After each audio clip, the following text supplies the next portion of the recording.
Assalamualaikum warahmatullahi wabarakatuh. So we're from the 13th group. My name is Nashata Abdurrahman. My name is Ijam Tafiana. Mutia Isalabaika. My name is Devinda Sutaminda. My name is Mesabuna Jessica India. I'm Hafin Sigloria Malkis. My name is Puri Aulia Vega. And my name is Adenia Zubera. And here's our presentation. Okay, so the first one is, what is consecutive interpreting? We have 3 points here.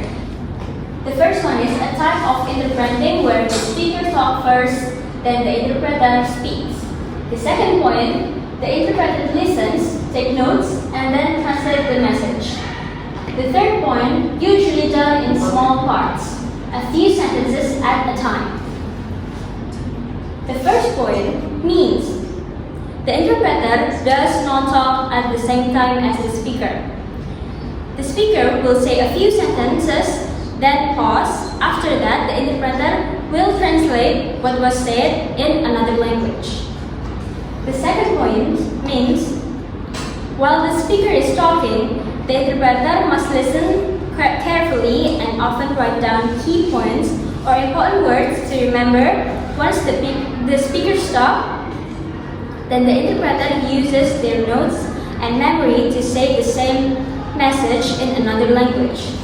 The third point means the speaker doesn't talk for a long time without stopping, and then they speak in short section, maybe 1 or 2 sentences, so the interpreter can remember and translate accurately.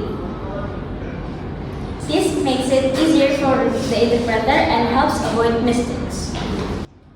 Okay, and next how it works. And speaker talk for a short time, interpreter listen carefully and takes note, and speaker pause, and last, interpreter deliver the message in another language.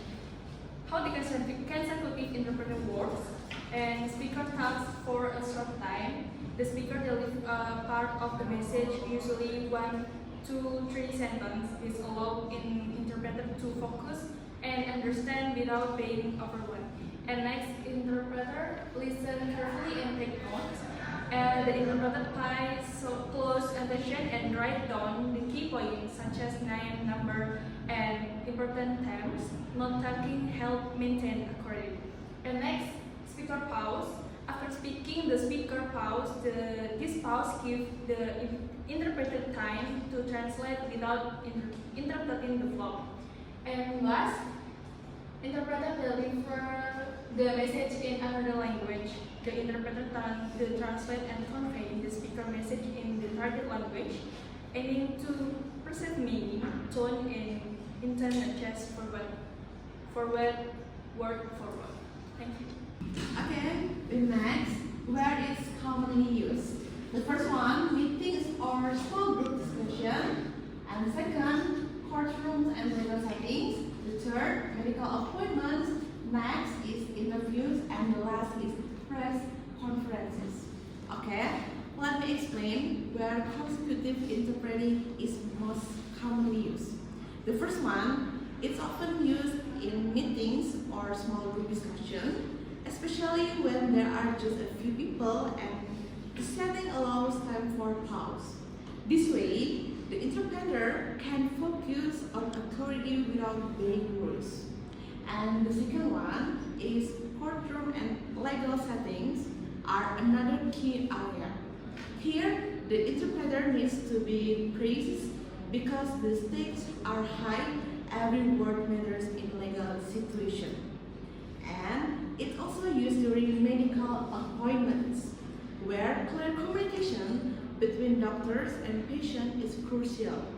The interpreter helps ensure that the patient fully understands their diagnosis or the treatment. And next, in interviews, especially immigration or asylum interpretation, consecutive interpreting helps both sides communicate clearly and with thoughts.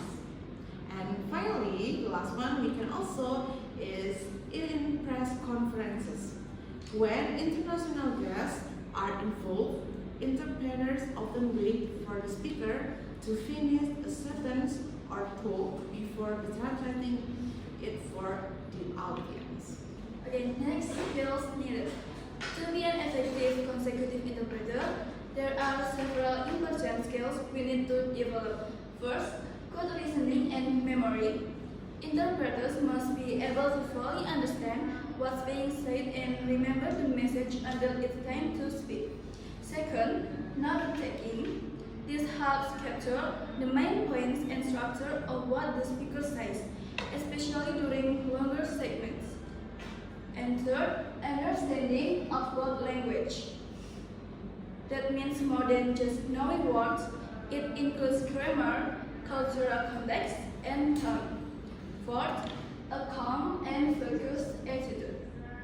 Interpreting can be stressful, so staying composed is important to maintain accuracy. And finally, public speaking confidence. Interpreters must speak clearly, confidently, and professionally when delivering their interpretation. With these skills, interpreters can perform more effectively in real-life situations. So we also have pros and cons. The first one is pros. It's clear and accurate interpretation. This interpreter has time to understand the full message before translating, so the meaning is more accurate.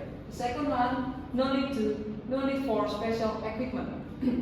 It only needs the interpreter, no microphone, headset, or booth. The last one, good for small groups. It works well in small settings like meetings or interview, where people take turns speaking. And then the cons. Takes more time. The speaker talks, then pause for the interpreter to translate, so the conversation is longer. And then not ideal for fast-paced events. So it's too slow for big events like conferences where fast translation is needed. Example situations. The first one is doctor and patient. In this situation, the doctor and patient do not speak the same language. The interpreter's role is to explain the doctor's diagnosis in the patient's language. This helps the patient clearly understand their health condition and treatment option. It is important that the interpreter stay natural, translates everything accurately, and gives all information confidently. The second example is police interview.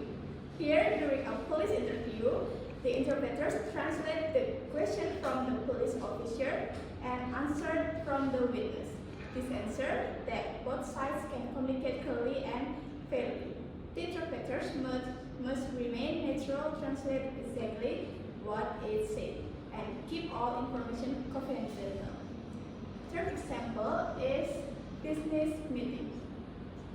In this case, two companies from different countries meet and need to communicate.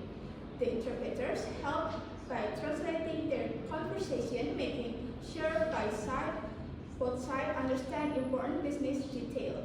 The interpreters stay natural, translate clearly, and protect sensitive information. Okay, so there are 8 tips for beginner interpreters. The number is practice active listening every day. This means we need to train our listening skills in English every day. We can do this by listening to music, news, videos, or anything in English. This really helps us become a better interpreter. Number 2, improve your note-taking techniques. Good interpreters need to take notes quickly and effectively. So we need to practice using symbols, short forms, or keywords that helps us remember the main points.